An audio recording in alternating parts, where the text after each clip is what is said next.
channel. My name is Donna Clarkson. In today's video, I'm going to show you how I make coconut rice and peas with grillers and a tomato-based sauce. So when I did the day in my life video, I received a lot of comments and messages on the dinner that I had, which was this meal.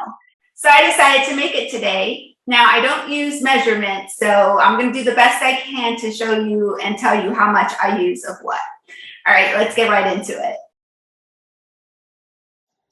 I have some rice already washed and drained, some coconut, pigeon peas, fresh thyme, Scotch bonnet, and some sea salt. So let's start with the coconut rice and peas. I grew up eating this rice, and I used to help my mom in the kitchen make the milk, the coconut milk from scratch. So I'm going to show you how to make it from scratch, and I'm just going to show you also the easier version, which is the can.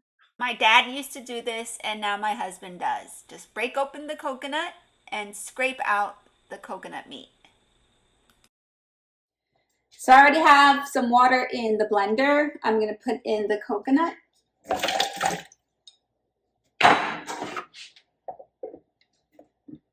And blend. So now I strain out the coconut pulp.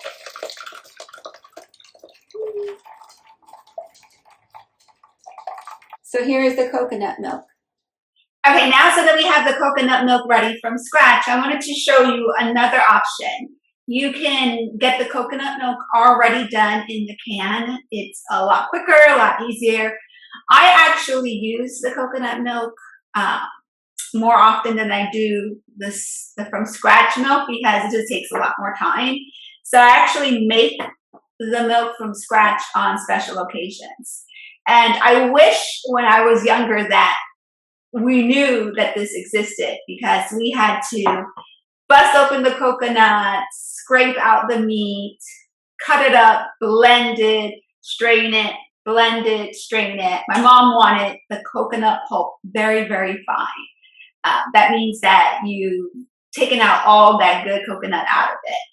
And for the pigeon peas, I use canned pigeon peas. You can find this in the international section of the grocery store, as well as the coconut milk. You can also find the pigeon peas frozen. I could not find any pigeon peas frozen. I prefer the frozen ones, but I just use the canned ones when I'm not able to find the frozen ones. All right, so let's get on the stove and make this rice. So now I have 4 cups of milk heating up. I'm gonna go ahead and put in my salt. Okay. Put as much salt as you want. I like to make sure it's well salted, so I taste it. Now I add the pigeon peas.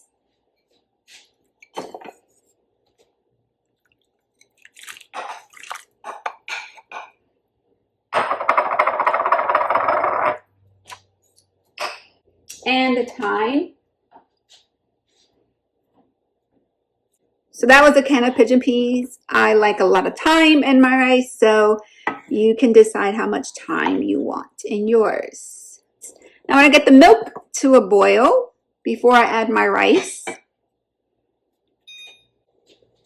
Okay, so now that it's boiling, I'm going to go ahead and add the 2 cups of rice.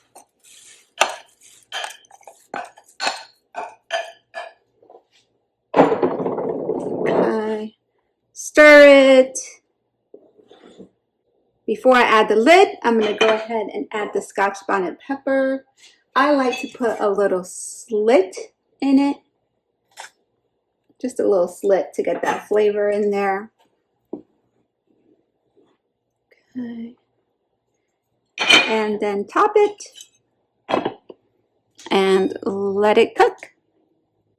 So this pot is called a caldero. My mom always made rice in this pot, much bigger because she was feeding 5 people.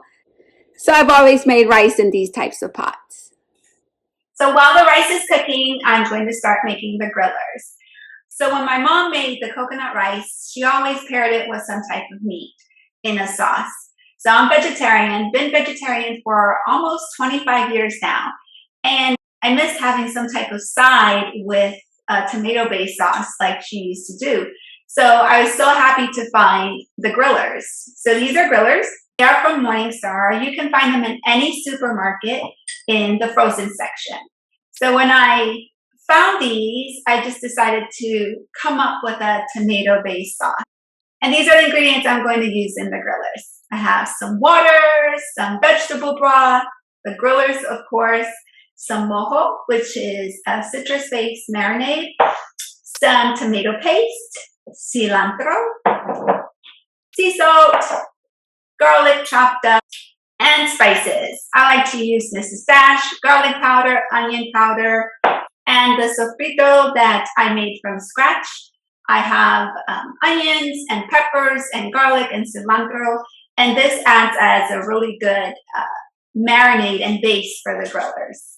And some red onions.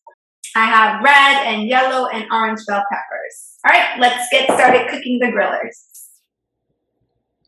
Okay, so now I'm just going to add some olive oil. Put as much olive oil as you like.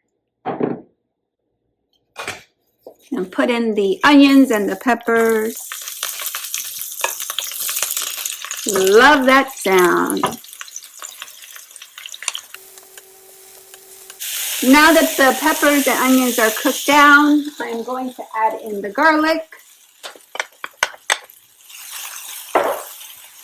Now I'm going to add the tomato paste.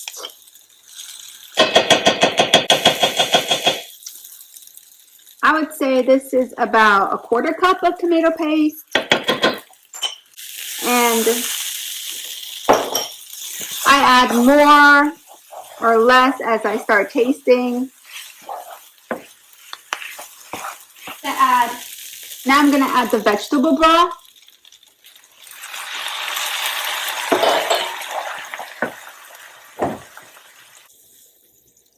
I also add the seasonings at this point. And this is about, so you add as much seasoning as you like. You add your salt.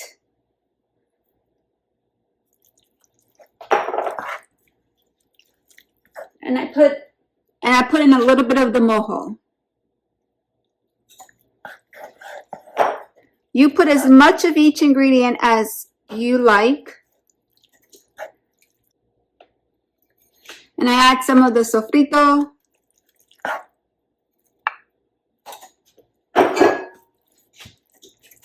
Stir.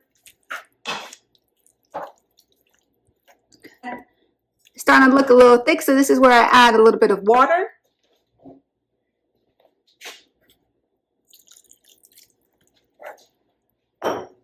If you want to add more vegetable broth, you can. I just like to thin it out a little bit with water. We like our grillers really saucy. So now I'm going to add the grillers. Okay, I'm going to stir it.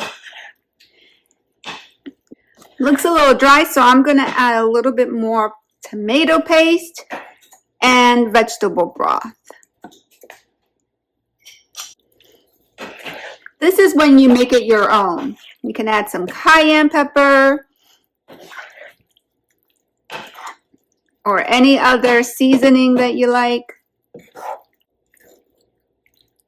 Oh, I forgot the ginger. Let me get some ginger.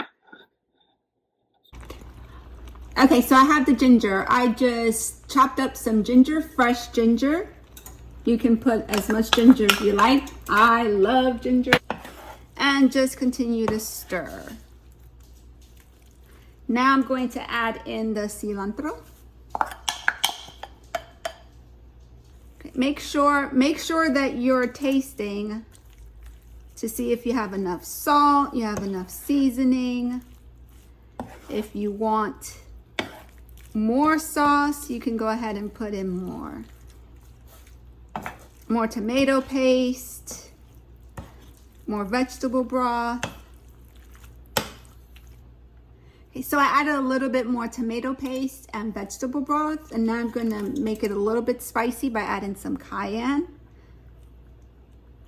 Stir, do a final test, and then Let it simmer. Let's check on the rice. Woo, that looks awesome. Let's go ahead and take out the Scotch Bonnet and fluff your rice. Let's look at the grillers. Perfect. Now we can plate.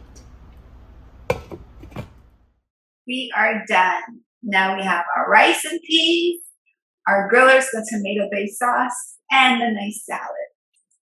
So we are done with this recipe. I want to thank my mom for teaching me how to cook. Ever since I was little, I was always in the kitchen with her, along with my other two sisters. And even though when I was younger, it wasn't something that I enjoyed, cutting up things, blending the coconut, basically being a sous chef. But I've grown to appreciate the recipes that my mom has taught us.